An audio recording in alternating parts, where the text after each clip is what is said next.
ANM এবং GNM exam 2024-এর form fill up শুরু হয়ে গিয়েছে 21শে মার্চ 2024 তারিখ থেকে এবং যার লাস্ট ডেট 22শে এপ্রিল 2024 তারিখ পর্যন্ত। যারা এই 2024 সালের এএনএম এবং জিএনএম পরীক্ষার জন্য আবেদন বা ফর্ম ফিল আপ করতে চান, তারা কিভাবে ফর্ম ফিল আপ করবেন, কিভাবে ডকুমেন্ট আপলোড করবেন, কিভাবে পেমেন্ট করবেন এবং সর্বশেষে কিভাবে অ্যাপ্লিকেশন ফর্মটি ডাউনলোড করতে পারবেন, তার সম্পূর্ণ পদ্ধতি আজকের এই ভিডিওতে দেখিয়ে দেব। সম্পূর্ণ পদ্ধতি জানার জন্য ভিডিওটি প্রথম থেকে শেষ পর্যন্ত দেখতে থাকুন। আর আপনি যদি চ্যানেলে নতুন হয়ে থাকেন তাহলে চ্যানেলটিকে সাবস্ক্রাইব করে পাশে থাকা বেল আইকনে ক্লিক করে অল অপশানটি অন করতে ভুলবেন না। আর ভিডিওটি ফেসবুক থেকে দেখে থাকলে অবশ্যই পেজটিকে ফলো করে নেবেন। তো চলুন শুরু করা যাক। এএনএম এবং জিএনএম এক্সাম 2024-এর ফর্ম ফিল আপ করার জন্য প্রথমে আপনি আপনার মোবাইল বা কম্পিউটারের ক্রোম ব্রাউজারে চলে আসবেন। তারপর এখানে সার্চ অপশানে গিয়ে WBJE লিখে সার্চ করে নেবেন। এখানে যে প্রথম ওয়েবসাইটটি আসবে সেটিতে ক্লিক করে দেবেন, কিংবা ডেসক্রিপশনেও লিঙ্ক দেওয়া রয়েছে, সেই লিঙ্কে ক্লিক করে আপনারা ডাইরেক্ট অফিসিয়াল ওয়েবসাইটে চলে আসতে পারবেন। এখানে দেখতে পাবেন West Bengal joint entrance examination বোর্ডের অফিসিয়াল ওয়েবসাইটটি ওপেন হয়ে গিয়েছে। তারপর এখান থেকে ফর্ম ফিল আপ করার জন্য এখানে এক্সামিনেশন অপশানে গিয়ে এএনএম এবং জিএনএম অপশানটিতে ক্লিক করে দেবেন। এখানে ইন্ট্রোডাকশান দেখতে পাবেন। তারপর এখানে পরীক্ষার সম্ভাব্য তারিখ দেওয়া রয়েছে। আগামী 14ই জুলাই 2024 তারিখ রবিবার পরীক্ষা হওয়ার সম্ভাবনা রয়েছে এবং এখানে অনলাইন রেজিস্ট্রেশনের তারিখ দেওয়া রয়েছে। 21শে মার্চ 2024 তারিখ থেকে অনলাইন রেজিস্ট্রেশন শুরু হয়েছে এবং 22শে এপ্রিল 2024 তারিখ পর্যন্ত আপনারা ফর্ম ফিল আপ করতে পারবেন।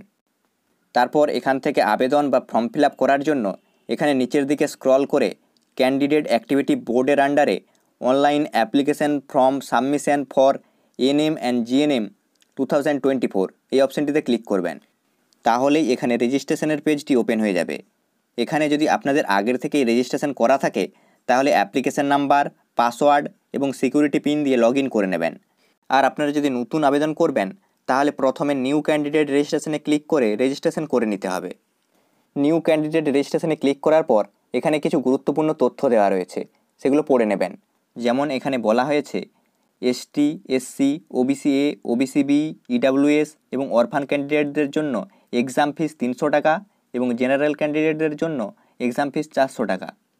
এবং এখানে আরও বলা রয়েছে আবেদনকারীর নাম, বাবার নাম, মায়ের নাম, জেন্ডার এবং ডেট অফ বার্থ মাধ্যমিক এবং উচ্চ মাধ্যমিকের সার্টিফিকেটে যেই রকম লেখা রয়েছে সেই রকম একই হতে হবে। তারপর এখানে কিভাবে রেজিস্ট্রেশন করবেন তার প্রসেস দেওয়া রয়েছে।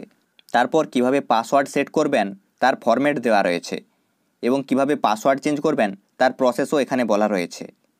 তারপর এখানে সমস্ত কিছু পড়ার পর আই অ্যাগ্রি অপশানটিতে ক্লিক করবেন। তাহলেই রেজিস্ট্রেশন ফর্মটি ওপেন হয়ে যাবে।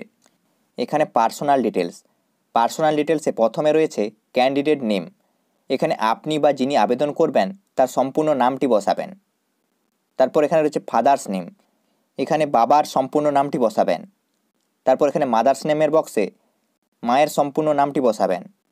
তারপর এখানে ডেট অফ বার্থে আপনি আপনার ডেট অফ বার্থটি সিলেক্ট করে নেবেন। প্রথমে রয়েছে ডে, তারপর মান্থ, তারপর ইয়ার। তারপর এখানে জেন্ডারে আপনি আপনার জেন্ডার সিলেক্ট করে নেবেন, মেল না ফিমেল। এখানে আইডেন্টিফিকেশান টাইপে আপনি আপনার কোন আইডি কার্ডের ডিটেলস এখানে বসাতে চান সেটি সিলেক্ট করে নেবেন। এখানে অনেকগুলি অপশান রয়েছে, যেমন voter card, ration card, passport, class 10-এর admit card, school ID card. আপনি যেটি বসাতে চান সেটি সিলেক্ট করবেন। আর আপনি যদি আধার কার্ড বা অন্যান্য কোনো আইডি কার্ডের ডিটেলস বসাতে চান তাহলে any other valid government identity with photograph এই অপশানটি সিলেক্ট করবেন। যেমন এখানে আমি আধার কার্ডের ডিটেলস বসাবো তাই এই অপশানটি সিলেক্ট করে নিচ্ছি। তারপর এই বক্সে আপনি যেই আইডেন্টিটি কার্ডটি সিলেক্ট করবেন তার নাম্বারটি বসাবেন। এরপর কন্ট্যাক্ট ডিটেলস, এখানে প্রথমে রয়েছে মোবাইল নাম্বার। এখানে প্রথমে আপনি আপনার মোবাইল নাম্বারটি বসিয়ে দেবেন। তারপর এখানে আপনার মোবাইল নাম্বারে সমস্ত আপডেট এবং নোটিফিকেশানগুলি পাওয়ার জন্য এই বক্সটিতে টিক দেবেন। তারপর এখানে ইমেল আইডির বক্সে আপনি আপনার ইমেল আইডিটি বসাবেন এবং আপনার ইমেলে সমস্ত আপডেট এবং নোটিফিকেশান পাওয়ার জন্য এই বক্সটিতে টিক দেবেন। এখানে চুজ ইওর পাসওয়ার্ডে প্রথমে রয়েছে পাসওয়ার্ড। এখানে একটি স্ট্রং পাসওয়ার্ড সেট করে নেবেন, যেখানে capital letter, small letter, numeric number এবং স্পেশাল ক্যারেক্টার মিলিয়ে মোট 8 থেকে 13টি ক্যারেক্টারের মধ্যে হতে হবে। তারপর এখানে কনফার্ম পাসওয়ার্ডের বক্সে একই পাসওয়ার্ড বসিয়ে দেবেন। তারপর এখানে যে সিকিউরিটি পিনটি দেওয়া রয়েছে সেটি দেখে দেখে এই বক্সে বসাবেন। তারপর সাবমিট বাটনে ক্লিক করে দেবেন। তাহলে এখানে রিভিউ রেজিস্ট্রেশনের পেজটি চলে আসবে। এখানে আপনি যে ডিটেলসগুলো বসিয়েছেন সেই ডিটেলসগুলো ভালোভাবে দেখে নেবেন। যদি কোথাও ভুল থাকে তাহলে এখানে নিচে এডিট বাটনে ক্লিক করে এডিট করে নেবেন। আর যদি সমস্ত ডিটেলস ঠিকঠাক থাকে তাহলে এখানে সাবমিট অ্যান্ড নেক্সট বাটনে ক্লিক করে দেবেন। তারপর এখানে আপনার মোবাইল নাম্বার এবং ইমেল আইডি ভেরিফিকেশন করে নিতে হবে। তার জন্য আপনি যে মোবাইল নাম্বার এবং ইমেল আইডিটি বসিয়েছিলেন সেই মোবাইল নাম্বার এবং ইমেল আইডিতে একটি করে ওটিপি চলে আসবে, সেগুলি দেখে এখানে বসাতে হবে। এখানে এন্টার মোবাইল ওটিপির বক্সে আপনার মোবাইল নাম্বারে যে ওটিপিটি এসেছে সেটি দেখে দেখে এখানে বসাবেন। তারপর এখানে এন্টার ইমেল ওটিপির বক্সে আপনার ইমেল আইডিতে যে ওটিপিটি এসেছে সেটি বসাবেন। তারপর এখানে যে সিকিউরিটি পিনটি দেওয়া রয়েছে সেটি দেখে দেখে এই বক্সে বসিয়ে ভেরিফাই অ্যান্ড ফাইনাল সাবমিট বাটনে ক্লিক করে দেবেন। তাহলে এখানে দেখতে পাবেন you have successfully registered, please note down the application number for future reference. তারপর এখানে আপনার অ্যাপ্লিকেশন নাম্বারটি দেওয়া রয়েছে, এই অ্যাপ্লিকেশন নাম্বারটি নোট করে রাখবেন বা মোবাইলে মেসেজ চলে আসবে। তারপর এখানে অ্যাপ্লিকেশন প্রোগ্রেস স্ট্যাটাসে প্রথমে এখানে দেখতে পাবেন রেজিস্ট্রেশন ফর্মের স্ট্যাটাস শুধুমাত্র কমপ্লিটেড, আর বাকিগুলো ইনকমপ্লিট রয়েছে। Application form, choice of course, qualification details, exam centre details, contact details, upload photograph and signature, final submit এবং পে রেজিস্ট্রেশন ফিস, এগুলো সবগুলো ইনকমপ্লিট রয়েছে। এই সবগুলোকে কমপ্লিট করে নিতে হবে। তার জন্য এখানে নিচের দিকে স্ক্রল করে ফিল আপ অ্যাপ্লিকেশন ফর্ম অপশানটিতে ক্লিক করবেন। এখানে অ্যাপ্লিকেশন ফর্মে আপনার নাম, বাবার নাম, মায়ের নাম, ডেট অফ বার্থ, জেন্ডার এবং ন্যাশনালিটি এগুলো আগের থেকেই চলে আসবে। এখানে স্টেট অফ ডোমিসিয়ালে আপনি আপনার স্টেট বা রাজ্য সিলেক্ট করে নেবেন। তারপর এখানে রিলিজিয়ানে আপনি আপনার রিলিজিয়ান বা ধর্ম সিলেক্ট করে নেবেন। এখানে হিন্দু হয়ে থাকলে হিন্দুইজম সিলেক্ট করবেন, মুসলিম হয়ে থাকলে ইসলাম সিলেক্ট করবেন, শিখ হয়ে থাকলে শিখিজম সিলেক্ট করবেন, খ্রিস্টান হয়ে থাকলে খ্রিস্টানিটি সিলেক্ট করবেন, জৈন হয়ে থাকলে জৈনিজম সিলেক্ট করবেন, বৌদ্ধ হয়ে থাকলে বৌদ্ধিজম সিলেক্ট করবেন। আপনাদের ক্ষেত্রে যেটি হবে সেটি সিলেক্ট করে নেবেন। তারপর এখান থেকে আপনি আপনার ক্যাটাগরি সিলেক্ট করে নেবেন, general, general EWS, OBC A, OBC B, schedule caste, schedule tribe. আপনাদের ক্ষেত্রে যেটি হবে সেটি সিলেক্ট করে নেবেন। এখানে সাব ক্যাটাগরি ডিটেলসে প্রথমে রয়েছে আপনি যদি কোনো আশ্রম বা অনাথ আশ্রম থেকে বড় হয়ে থাকেন তাহলে এই অপশানটিতে ইয়েস সিলেক্ট করবেন, নাহলে এখানে নো সিলেক্ট করবেন। তারপর এখানে পার্সন উইথ ডিসেবিলিটিতে আপনি যদি হ্যান্ডিক্যাপড বা ফিজিক্যাল চ্যালেঞ্জড হয়ে থাকেন তাহলে এটিতে ইয়েস সিলেক্ট করবেন, নাহলে নো সিলেক্ট রেখে দেবেন। তারপর এখানে সিভিল ডিফেন্স ভলেন্টিয়ারে আপনি যদি সিভিল ডিফেন্স ভলেন্টিয়ার হয়ে থাকেন তাহলে ইয়েস সিলেক্ট করবেন, নাহলে নো সিলেক্ট করে নেবেন। তারপর এখানে সেভ অ্যান্ড নেক্সট বাটনে ক্লিক করবেন। তারপর এখানে একটি মেসেজ চলে আসবে, do you wish to save. আপনি যদি সমস্ত ডিটেলস ঠিকঠাক বসিয়েছেন, সেভ করতে চান তাহলে ইয়েসে ক্লিক করবেন। আর যদি কোনো ডিটেলস ভুল থাকে তাহলে নো বাটনে ক্লিক করে এডিট করে নেবেন। ইয়েস বাটনে ক্লিক করার পর এখানে চয়েস অফ কোর্স চলে আসবে। তারপর এখানে সিলেক্ট কোর্সের উপর ক্লিক করে আপনি কোন কোর্সের জন্য আবেদন করতে চান সেটি সিলেক্ট করে নেবেন। আপনি যদি বোথ এএনএম এবং জিএনএম এর জন্য ফর্ম ফিল আপ করতে চান তাহলে প্রথম অপশানটি সিলেক্ট করবেন। আর যদি শুধু এএনএম এর জন্য ফর্ম ফিল আপ করতে চান তাহলে দ্বিতীয় অপশানটি সিলেক্ট করবেন। আর যদি শুধু জিএনএম এর জন্য ফর্ম ফিল আপ করতে চান তাহলে তৃতীয় অপশানটি সিলেক্ট করবেন। আমি এখানে বোথ এএনএম এবং জিএনএম এর জন্য ফর্ম ফিল আপ করতে চাই, তাই প্রথম অপশানটি সিলেক্ট করে নিচ্ছি। তারপর এখানে সেভ অ্যান্ড নেক্সট বাটনে ক্লিক করে দেবেন। তারপর এখানে আবার মেসেজ চলে আসবে, do you wish to submit. এখানে ওকেতে ক্লিক করবেন। এখানে কোয়ালিফিকেশান ডিটেলসে আপনি যদি নর্মাল ক্লাস 12-এ পাস করে থাকেন তাহলে এই বক্সটিতে টিক দিয়ে তার ডিটেলস বসাতে হবে। আর আপনি যদি class 12 in vocational stream, health care science, community health care, home science details এইসব বিষয়ে করে থাকেন তাহলে দ্বিতীয় অপশানটি সিলেক্ট করে তার ডিটেলস বসাতে হবে। আমাদের এখানে নর্মাল এইচএস বা 12 পাসের ডিটেলস রয়েছে, তার জন্য এখানে প্রথম অপশানটিতে টিক দিয়ে তার ডিটেলসটি বসিয়ে নেব। এখানে পাসিং স্ট্যাটাসে আপনি যদি এই বছর এইচএস এক্সাম দিয়েছেন এবং এখনও পর্যন্ত রেজাল্ট বেরোয়নি তার জন্য এখানে অ্যাপিয়ারিং সিলেক্ট করবেন। এবং আপনি যদি আগের বছরগুলিতে এইচএস পাস করে থাকেন এবং আপনার কাছে রেজাল্ট রয়েছে তার জন্য এখানে পাসড অপশানটি সিলেক্ট করবেন। আমাদের এখানে যেহেতু এই বছর এইচএস এক্সাম দেওয়া হয়েছে, এখনও রেজাল্ট বেরোয়নি, তাই এখানে অ্যাপিয়ারিং অপশানটি সিলেক্ট করে নেব। তারপর এখানে পাসিং বা অ্যাপিয়ারিং ইয়ারে আপনি যদি এইচএস পাসড হয়ে থাকেন তাহলে কোন বছর এইচএস পাস করেছেন সেটি সিলেক্ট করে নেবেন। আর এখানে যদি অ্যাপিয়ারিং সিলেক্ট করে থাকেন তাহলে এখানে একটি অপশান থাকবে 2024, এটি সিলেক্ট করে নেবেন। তারপর এখানে বোর্ড, কাউন্সিল বা ইউনিভার্সিটিতে আপনি কোন বোর্ড থেকে 12 পাস করেছেন সেটি সিলেক্ট করে নেবেন। আপনি যদি West Bengal council of higher secondary education এই বোর্ড থেকে পাস করে থাকেন তাহলে এটি সিলেক্ট করবেন, নাহলে আপনার যেটি হবে সেটি সিলেক্ট করে নেবেন। তারপর এখানে ইনস্টিটিউট নেম অ্যান্ড অ্যাড্রেসে আপনি কোন ইনস্টিটিউট বা স্কুল থেকে 12 পাস করেছেন তার নাম এখানে বসাবেন। তারপর এখানে ইনস্টিটিউট পিনকোডে আপনার ইনস্টিটিউট বা স্কুলের পিনকোড কত সেটি বসাবেন। তারপর এখানে সেভ অ্যান্ড নেক্সট বাটনে ক্লিক করে দেবেন। তাহলে এখানে একটি মেসেজ চলে আসবে, do you wish to save. এখানে সেভ করার জন্য ইয়েস বাটনে ক্লিক করবেন। তারপর এখানে এক্সাম সেন্টার ডিটেলসে 4টি আলাদা আলাদা এক্সাম সিটি সিলেক্ট করতে হবে। এখানে এক্সাম সিটি 1-এ সিলেক্ট স্টেটের ওপর ক্লিক করে এখানে স্টেট ওয়েস্ট বেঙ্গল সিলেক্ট করে নেবেন। এখানে চুজ এক্সাম সিটিতে ক্লিক করে আপনি আপনার জেলার সবচেয়ে কাছের যে এক্সাম সিটিটি রয়েছে সেটি প্রথমে সিলেক্ট করবেন।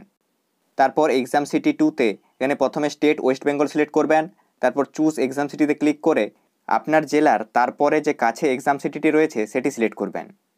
প্রতিটি এক্সাম সিটি আলাদা আলাদা হতে হবে। তারপর এখানে এক্সাম সিটি 3-তে প্রথমে স্টেট ওয়েস্ট বেঙ্গল সিলেক্ট করবেন। তারপর চুজ এক্সাম সিটিতে ক্লিক করে আপনার জেলা বা আপনার পাশাপাশি জেলার যে সবচেয়ে কাছে এক্সাম সিটিটি রয়েছে সেটি সিলেক্ট করবেন। তারপর এক্সাম সিটি 4-এ প্রথমে স্টেট ওয়েস্ট বেঙ্গল সিলেক্ট করবেন। তারপর চুজ এক্সাম সিটিতে ক্লিক করে তারপরে আপনার জেলা বা পাশাপাশি জেলার যেটি কাছের এক্সাম সিটি সেটি সিলেক্ট করবেন। প্রতিটি এক্সাম সিটি আলাদা আলাদা হতে হবে। তারপর এক্সাম সিটি সিলেক্ট করা হয়ে গেলে এখানে সেভ অ্যান্ড নেক্সট বাটনে ক্লিক করবেন। তারপর এখানে মেসেজ আসবে do you wish to submit, এখানে ওকে বাটনে ক্লিক করবেন। তারপর এখানে কন্ট্যাক্ট ডিটেলসে প্রথমে রয়েছে করসপন্ডেন্স অ্যাড্রেস বা আপনি এখন যেখানে থাকেন সেখানের ঠিকানা। এখানে প্রথমে আপনি আপনার ভিলেজ বা গ্রামের নাম বসাবেন। তারপর এখানে আপনি আপনার পুলিশ স্টেশনের নাম বসাবেন। তারপর এখান থেকে আপনি আপনার পোস্ট অফিসের নামটি বসাবেন। তারপর এখানে কান্ট্রিতে ইন্ডিয়া সিলেক্ট করে নেবেন। এখানে স্টেটে ওয়েস্ট বেঙ্গল সিলেক্ট করে নেবেন। তারপর এখানে ডিস্ট্রিক্টে আপনি আপনার ডিস্ট্রিক্ট বা জেলার নামটি সিলেক্ট করে নেবেন। তারপর এখানে পিনকোডে আপনি আপনার পিনকোডটি বসিয়ে দেবেন। তারপর এখানে যদি আপনার করসপন্ডেন্স অ্যাড্রেস এবং পার্মানেন্ট অ্যাড্রেস একই হয়ে থাকে তাহলে এখানে সেম অ্যাজ করসপন্ডেন্স অ্যাড্রেসের বক্সটিতে টিক দেবেন। তাহলেই আপনার পার্মানেন্ট অ্যাড্রেসটিও একই হয়ে যাবে। আর আপনার যদি পার্মানেন্ট অ্যাড্রেস আলাদা হয়ে থাকে তাহলে এই বক্সটিতে টিক না দিয়ে একইভাবে আপনার পার্মানেন্ট অ্যাড্রেসটি এই বক্সে বসিয়ে দেবেন। তারপর এখানে সেভ অ্যান্ড নেক্সট বাটনে ক্লিক করে দেবেন। তাহলে একটি মেসেজ বক্স চলে আসবে do you wish to save, এখানে সেভ করতে চাইলে ইয়েস বাটনে ক্লিক করবেন। তারপর এখানে আপলোড ডকুমেন্ট অ্যান্ড ইমেজ, এখানে আপনাদের ফটো এবং সিগনেচার আপলোড করতে হবে। ফটোটি হতে হবে জেপিজি ফরম্যাটে 10 কেবি থেকে 200 কেবি এর মধ্যে এবং সিগনেচারটি হতে হবে জেপিজি ফরম্যাটে 4 কেবি থেকে 30 কেবি এর মধ্যে। ফর্ম ফিল আপ শুরু করার আগে ফটো এবং সিগনেচারটি রেডি করে রাখবেন। তারপর এখানে চুজ ফাইলে ক্লিক করে ফাইল থেকে আপনি আপনার ফটোটি সিলেক্ট করে নেবেন। তারপর এখানে সিগনেচারে চুজ ফাইলে ক্লিক করে আপনি আপনার ফাইল থেকে সিগনেচারটি সিলেক্ট করে নেবেন। তারপর এখানে সাবমিট অ্যান্ড প্রিভিউ অপশানটিতে ক্লিক করবেন। তাহলে এখানে আপনি আপনার ফটো এবং সিগনেচারটি দেখতে পাবেন। এখানে আপনার ফটো এবং সিগনেচারটি ঠিকঠাক থাকলে ফটো এবং সিগনেচারের ডান দিকে সেলফ ভেরিফাইডের দুটি বক্স রয়েছে, দুটি সেলফ ভেরিফাইডের বক্সে টিক দিয়ে নেবেন। তারপর এখানে সেভ ফাইনালি অ্যান্ড নেক্সট বাটনে ক্লিক করে দেবেন। তাহলে এখানে মেসেজ চলে আসবে do you wish to save, save করার জন্য এখানে ওকে বাটনে ক্লিক করবেন। তাহলেই আপনার অ্যাপ্লিকেশনের প্রিভিউ অ্যান্ড ফাইনাল সাবমিটের পেজটি চলে আসবে। এখানে আপনি আপনার অ্যাপ্লিকেশনে যে ডিটেলসগুলো বসিয়েছেন সেই ডিটেলসগুলো প্রথম থেকে শেষ পর্যন্ত স্ক্রল করে ভালোভাবে একবার মিলিয়ে দেখে নেবেন। ডিটেলসে কোথাও যদি ভুল থাকে তাহলে এখানে প্রিভিয়াস বাটনে ক্লিক করে গিয়ে এডিট করে নিতে পারবেন। আর যদি সমস্ত ডিটেলস ঠিকঠাক থাকে তাহলে এখানে ডিক্লারেশনের বক্সটিতে টিক দিয়ে সেভ অ্যান্ড ফাইনাল সাবমিট বাটনে ক্লিক করে দেবেন। তাহলে এখানে একটি মেসেজ বক্স চলে আসবে kindly verify all the details carefully before final submission, one submitted those candidate can not be changed again. এখানে বলা হয়েছে ফাইনাল সাবমিশনের আগে সমস্ত ডিটেলস একবার ভালোভাবে দেখে নেবেন। যদি কোথাও ভুল থাকে সেটিকে এডিট করে নেবেন। একবার ফাইনাল সাবমিট করে দিলে তারপর আর কোনো ডিটেলস চেঞ্জ করা যাবে না। তারপর এখানে do you wish to final submit, আপনার যদি সমস্ত ডিটেলস ঠিকঠাক থাকে তাহলে এখানে ইয়েস বাটনে ক্লিক করে দেবেন। তাহলে এখানে দেখতে পাবেন ওপরের সমস্ত স্টেপগুলি কমপ্লিট হয়ে গেছে, শুধুমাত্র পে রেজিস্ট্রেশন ফি এই অপশানটি ইনকমপ্লিট রয়েছে। এখানে দেখতে পাবেন your registration process has not been completed yet, for completion kindly pay the required fee, only after payment of required fee your application will be considered for the further processing. এখান থেকে registration ফিটি payment করতে হবে, তার জন্য এখানে pay registration fee অপশানটিতে click করবেন। এখানে ফি পেমেন্টের পেজটি চলে আসবে। এখান থেকে আপনারা দেখতে পাবেন আপনাদের কত টাকা ফি পেমেন্ট করতে হবে।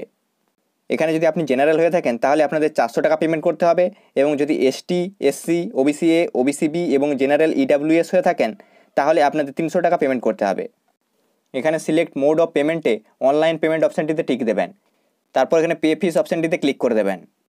তারপর এখানে ইউজার ডিটেলসে ক্যান্ডিডেট নেম, অ্যাপ্লিকেশান নাম্বার, ফি অ্যামাউন্ট এবং ডেট অফ বার্থ এগুলি চলে আসবে। তারপর এখানে সিলেক্ট পেমেন্ট প্রোভাইডারে আপনি এখান থেকে যে কোনো একটি ব্যাংকের পেমেন্ট গেটওয়ে সিলেক্ট করে নেবেন। আপনার সেই ব্যাংকে অ্যাকাউন্ট না থাকলেও চলবে। যেমন এখান থেকে আমি এসবিআই ইপে সিলেক্ট করে নিচ্ছি। আপনারাও চাইলে এই অপশানটি সিলেক্ট করতে পারেন। তারপর এখানে প্রসিড টু পেমেন্ট অপশানটিতে ক্লিক করে দেবেন। এখানে পেমেন্ট পেজটি ওপেন হয়ে যাবে। এখান থেকে আপনারা debit card, credit card, internet banking, UPI, NEFT, SBI branch payment এইসব পদ্ধতিতে পেমেন্ট করতে পারবেন। এখানে সবথেকে সহজ পদ্ধতি ইউপিআই। আমি এই ইউপিআই অপশানটি সিলেক্ট করে নিচ্ছি। আপনারাও চাইলে এই ইউপিআই অপশানটি সিলেক্ট করে নিতে পারেন। এখানে ইউপিআইয়ে দুটি অপশান রয়েছে। এখানে আপনি আপনার ইউপিআই আইডিটি বসিয়ে রিকোয়েস্ট পাঠিয়ে পেমেন্ট করতে পারেন, আর ইউপিআই কিউআর কোড স্ক্যান করেও পেমেন্ট করতে পারেন। আমি এখানে ইউপিআই কিউআর কোড সিলেক্ট করে নিচ্ছি। তারপর এখানে পে নাও অপশানটিতে ক্লিক করবেন। তাহলে এখানে একটি ইউপিআই কিউআর কোড চলে আসবে। এই কিউআর কোডটি আপনি আপনার মোবাইলের যে কোনো পেমেন্ট অ্যাপ যেমন ফোনপে, পেটিএম, গুগল পে যে কোনো অ্যাপ থেকে স্ক্যান করে পেমেন্ট করে দিতে পারবেন। এই কিউআর কোডটি স্ক্যান করে পেমেন্টটি কমপ্লিট করে নেবেন। পেমেন্টের জন্য 2 মিনিট 50 সেকেন্ড টাইম দেওয়া রয়েছে। এর মধ্যে পেমেন্টটি কমপ্লিট করে নেবেন। পেমেন্টটি কমপ্লিট হয়ে গেলে এখানে দেখতে পাবেন your transaction has been completed successfully. এখানে customer ID, transaction number, transaction amount, transaction date এবং ট্রানজ্যাকশান স্ট্যাটাসে সাকসেস দেখতে পাবেন। তারপর এখানে গো ব্যাক অপশানে ক্লিক করবেন। তাহলে এখানে অ্যাপ্লিকেশান প্রোগ্রেস স্ট্যাটাসে সমস্ত স্টেপগুলি দেখতে পাবেন কমপ্লিটেড হয়ে গিয়েছে। তারপর এখানে দেখতে পাবেন you have successfully completed the registration process, kindly download the confirmation page, please note down the application number for future reference. তারপর আপনার অ্যাপ্লিকেশান নাম্বারটি এখানে দেখতে পাবেন, এটি নোট করে রাখবেন। এখানে ডাউনলোড কনফার্মেশন পেজের ওপর ক্লিক করলে আপনার কনফার্মেশন পেজ বা অ্যাপ্লিকেশান ফর্মটি চলে আসবে। সেটি এখান থেকে ডাউনলোড করে নেবেন কিংবা প্রিন্ট আউট করে নিতে পারেন। তাহলেই আপনার অ্যাপ্লিকেশানের সমস্ত স্টেপ কমপ্লিট। এইভাবে খুব সহজে আপনারাও আপনাদের মোবাইল বা কম্পিউটার থেকে এএনএম বা জিএনএম এর ফর্ম ফিল আপ করে নিতে পারবেন। আজকের ভিডিওতে এই পর্যন্তই। ভিডিওটি হেল্পফুল হয়ে থাকলে লাইক করে দেবেন এবং আপনার বন্ধুদের সাথে শেয়ার করে দেবেন। চ্যানেলে নতুন হলে সাবস্ক্রাইব করে দেবেন এবং ভিডিও সবার আগে দেখার জন্য বেল আইকনে ক্লিক করে অল অপশানটি অন করতে ভুলবেন না। আবার দেখা হবে পরের ভিডিওয় কিছু নতুন ইনফরমেশনের সাথে।